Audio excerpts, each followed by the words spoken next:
We have a really big update on Google's Gemini 4 release. Plus, Claude Opus 5 and GPT 5.6 SOL are locked in a closest, most fierce rivalry we have seen in months. And a small US startup just shipped an open weight model that's beating rivals 10 times its own size. So, without any delay, let's get into the details and have an honest look of the whole picture.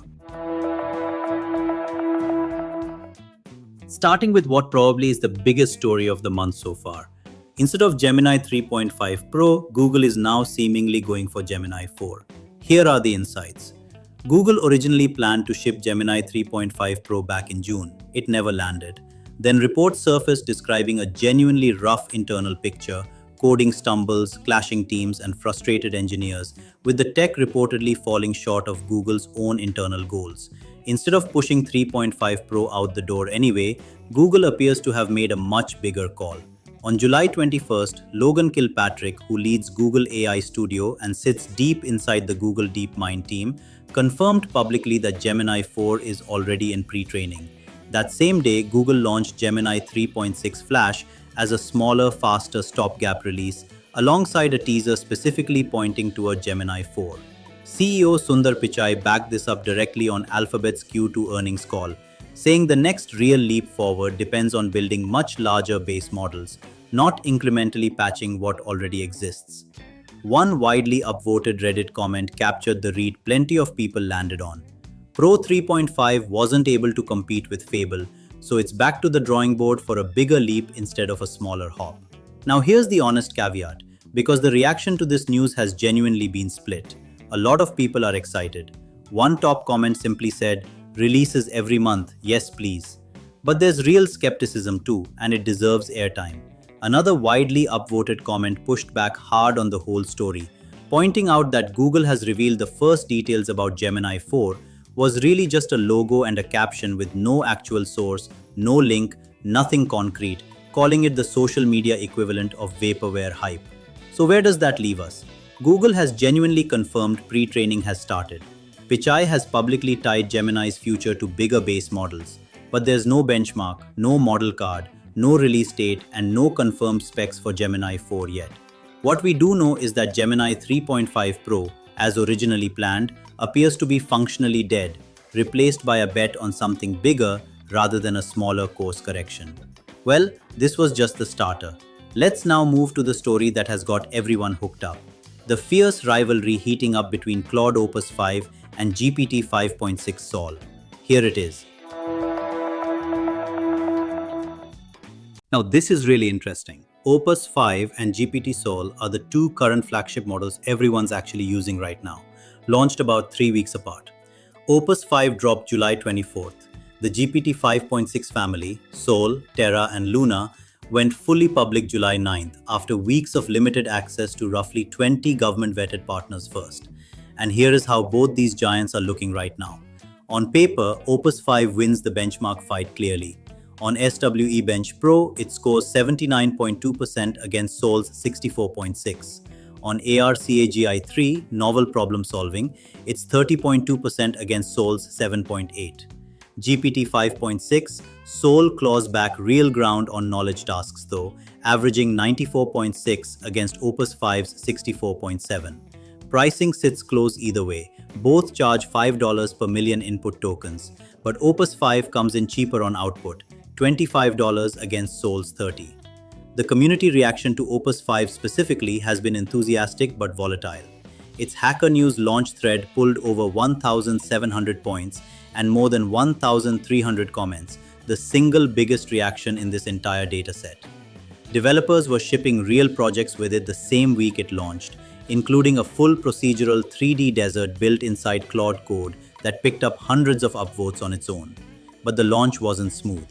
Multiple bug reports surfaced within 48 hours describing agent looping issues, with one post bluntly titled, "Opus 5 is, a nightmare," pulling over 500 upvotes and hundreds of comments.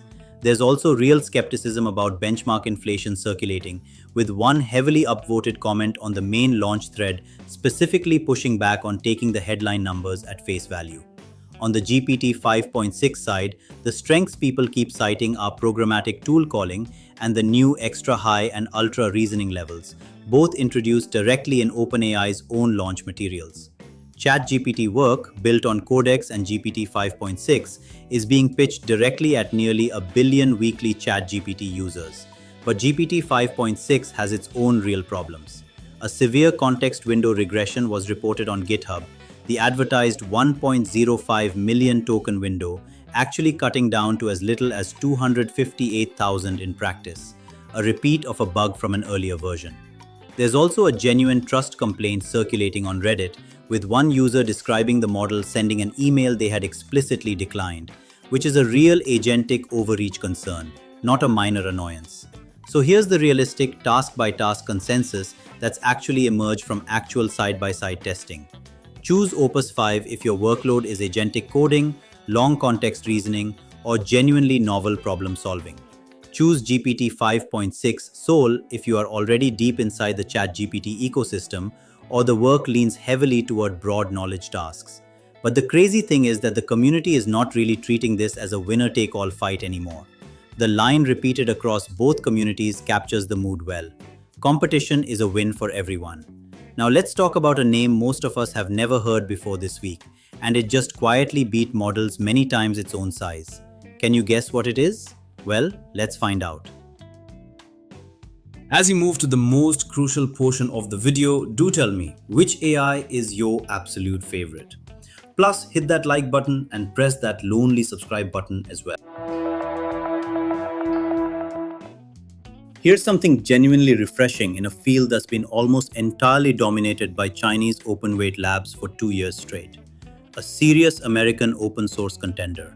Poolside AI, a mid-size US lab, released Laguna S 2.1 on July 21st, and the specs alone are worth pausing on.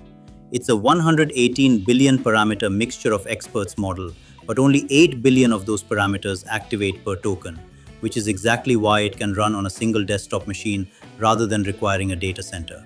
It ships with a full 1 million token context window, both thinking and non-thinking modes, and it's released under Poolside's own OpenMDW 1.1 open license. Maybe the wildest detail of all, this model went from the start of pre-training on May 22nd, running on 4096 H200 GPUs, to public release in under 9 weeks. On the benchmarks, Laguna S 2.1 claims the best open-weight score on SWE Bench Multilingual at 78.5%, genuinely competitive territory. On Terminal Bench 2.1, it scores 70.2%, which does lag behind both Kimi K3 and GPT 5.6. On Deep SWE, it lands at 40.4%, and on pricing through the API, it's remarkably cheap, 10 cents per million input tokens and 20 cents per million output, among the lowest rates of any serious model available right now. Locally, it runs at 80 tokens per second on an NVIDIA DGX Spark with speculative decoding enabled, or around 52 tokens per second on Apple Silicon, using about 38.5 gigabytes of memory. The comparisons being drawn are genuinely bold. Multiple reviewers are directly asking whether this beats GLM 5.2, currently considered by many the strongest open-weight model available. It's also been benchmarked against Qwen 3.7, DeepSeek V4 Pro Max, and NVIDIA's Nemotron 3 Ultra, despite being a fraction of the size of some of those competitors. But here's where I need to be genuinely honest, because the community reaction is far more divided than the highlight reel numbers suggest.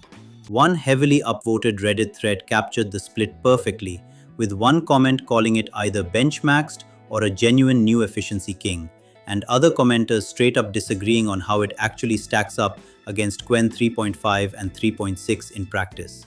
On the more critical side, one detailed hands-on tester spent 6 hours running it inside agent frameworks like Hermes and OpenCode and came away genuinely unconvinced, specifically calling out an inconsistency in Poolside's own comparison numbers. On the more positive side though, one reviewer who focused less on raw coding benchmarks and more on general use came away genuinely impressed by its creative writing quality, going as far as to say that if the benchmarks hold up under more scrutiny, this could end up being a genuine local alternative to Sonnet class capability, running entirely on our own hardware. So where do we actually end up? Let's find out in the honest section.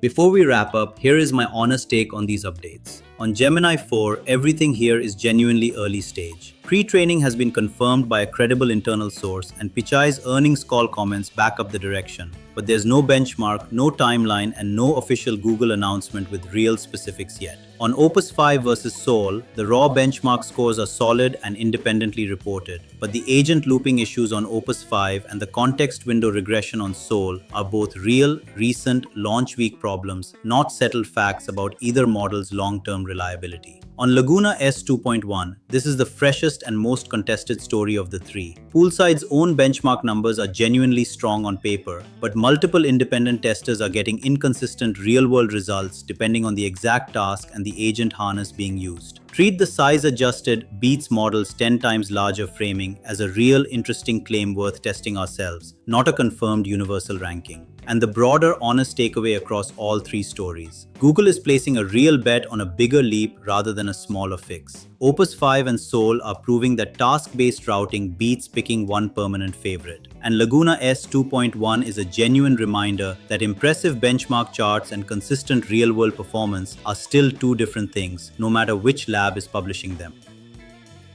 By the way, what is your opinion on the Gemini 4 pushover, and which one you prefer, Opus 5 or GPT SOL? Do share in the comments, hit that subscribe button as I'll be back with even more interesting updates. See you in the next one.